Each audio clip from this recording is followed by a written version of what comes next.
tour RIA, en plein cœur de la Défense. Bien loin de l'image du hacker à capuche, Marion sera bientôt diplômée en cybersécurité après 5 ans d'études.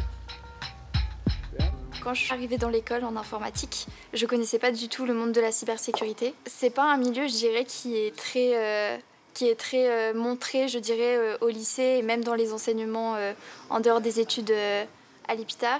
Et je trouve que c'est quelque chose qu'on devrait peut-être un peu plus sensibiliser au niveau des filles. Depuis 1984, l'EPITA met sur le marché de l'emploi plusieurs dizaines d'ingénieurs experts en cybersécurité. Avec plus d'une attaque par jour en France en 2021, la cybercriminalité explose. Là, il y a un POP de RDI, donc effectivement... Alors, depuis peu, des bacheliers ont la possibilité de préparer un bachelor en 3 ans. Attention, langage d'initié. Là, il fallait créer un morpion en Python, donc c'était un projet qu'on avait à faire en Python pour un peu manipuler le langage et prendre les basiques. Depuis tout petit, cet aspect de hacker un peu, qui est vraiment différent en réalité, mais du coup il m'a fait rêver jusqu'à mes 14-15 ans. C'est un peu attaquer les méchants, protéger son pays, etc. Un peu le truc espion.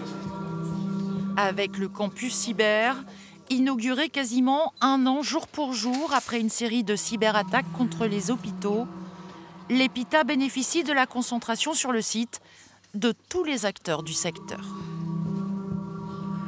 Nous travaillons avec les entreprises pour essayer d'aiguiller le programme, parce que c'est un domaine qui évolue très rapidement, donc nous essayons d'être toujours à la page. Un domaine en évolution constante qui manque de main-d'œuvre, 15 000 postes vacants, faute de profil adéquat. Ce n'est pas un problème typiquement français.